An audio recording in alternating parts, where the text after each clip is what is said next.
어른에게 더 필요한 이야기의 힘. 이야기는 축제야가 건네는 위로와 회복. 사람들은 매일 수많은 말을 쏟아내며 살아간다. 메신저 알림은 끊임없이 울리고 짧은 영상과 자극적인 콘텐츠가 쉬지 않고 소비된다. 그러나 이상하게도 자신의 진짜 이야기를 꺼내는 사람은 점점 줄어들고 있다. 누군가와 깊은 대화를 나누는 일은 드물어졌고 감정을 천천히 설명하는 능력 또한 희미해졌다. 많은 어른들이 무슨 말을 해야 할지 모르겠다는 감각 속에서 살아간다. 이야기는 축제야는 바로 그 지점에서 출발하는 책이다. 표면적으로는 어린이를 위한 그림책처럼 보이지만 책장을 넘길수록 독자는 이 책이 어른을 향해 더 깊은 질문을 던지고 있다는 사실을 발견하게 된다. 스페인의 이야기꾼 펫브루노는 우리 안에는 이미 수많은 이야기가 존재한다고 말한다. 특별한 재능이나 화려한 언변보다 중요한 것은 자신 안에 숨어있는 기억과 감정을 발견하는 일이라는 뜻이다. 28년 동안 세계 곳곳을 돌며 사람들에게 이야기를 들려준 작가는 이야기란 단순한 기술이 아니라 삶을 연결하는 행위라고 말한다.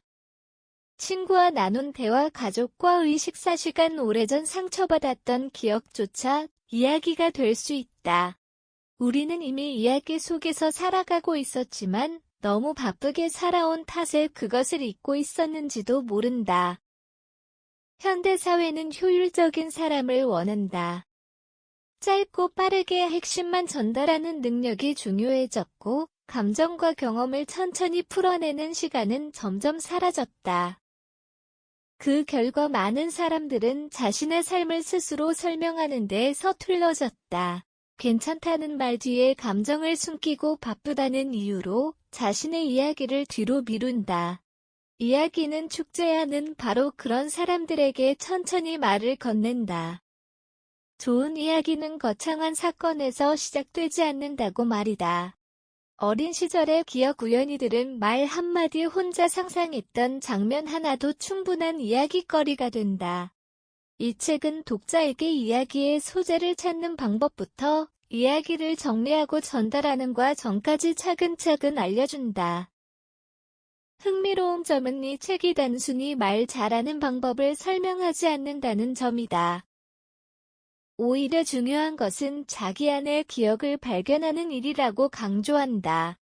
이야기는 누군가를 설득하기 위한 기술이 아니라 자신을 이해하기 위한 과정에 가깝다. 그래서 책을 읽다 보면 자연스럽게 독자는 자신의 삶을 되돌아보게 된다. 펫브루노는 오랫동안 세계 여러 나라에서 이야기꾼으로 활동했다. 그는 수많은 사람들 앞에서 이야기를 들려주며 이야기의 본질은 완벽함이 아니라 진심이라는 사실을 발견했다. 이야기를 하다가 실수할 수도 있고 긴장할 수도 있다. 그러나 사람들은 완벽한 문장보다 솔직한 감정에 더 깊이 반응한다. 이 책은 이야기하는 사람이 불안해질 때 어떻게 해야 하는지, 이야기를 어디서 연습해야 하는지, 사람들 앞에서 무엇을 조심해야 하는지까지 세밀하게 다룬다. 마치 오랜 시간 경험을 쌓은 선배가 옆에서 조용히 조언해주는 느낌이다. 특히 인상적인 부분은 이야기를 축제에 비유한 점이다. 축제는 혼자 완성할 수 없다. 서로 다른 사람들이 모이고 각자의 목소리가 섞이며 분위기를 만든다. 이야기 역시 마찬가지다. 누군가의 이야기를 듣고 공감하는 순간 사람들은 서로 연결된다. 결국 이야기는 인간관계의 가장 오래된 형태이자 가장 따뜻한 소통 방식인 셈이다.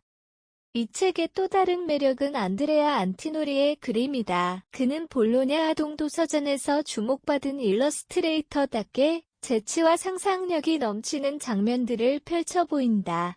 빨간 망토를 입은 소녀가 등장하고 이야기 속 인물들이 자유롭게 페이지를 넘나든다. 독자는 그림 속 작은 디테일을 발견하는 재미에 빠져들게 된다. 안티노리의 그림은 단순한 사파를 넘어 이야기를 확장시키는 역할을 한다. 글이 설명하지 않는 감정을 그림이 대신 전달하고 그림이 던진 상상을 문장이 이어받는다. 덕분에 독자는 책을 읽는 동시에 한 편의 공연을 관람하는 듯한 감각을 경험하게 된다. 무엇보다 이 그림들은 어른 독자에게 잊고 있었던 감각을 되살린다. 계산과 효율에 익숙해진 시선 대신 자유롭게 상상하는 즐거움을 다시 떠올리게 만드는 것이다. 어린이를 위한 그림책 형식을 취하고 있지만 정작 더 큰 울림을 받는 것은 어른 독자일 가능성이 크다. 이야기는 축제야는 단순한 독서나 말하기 기술을 설명하는 책이 아니다. 이 책은 잃어버린 감각을 회복하게 만드는 책이다. 오랫동안 마음속에 묻어두었던 기억을 꺼내고 자신의 삶을 다시 바라보게 만든다. 그리고 결국 이야기란 거창한 문학이 아니라 살아온 시간을 누군가와 나누는 일이라는 사실을 조용히 일깨운다.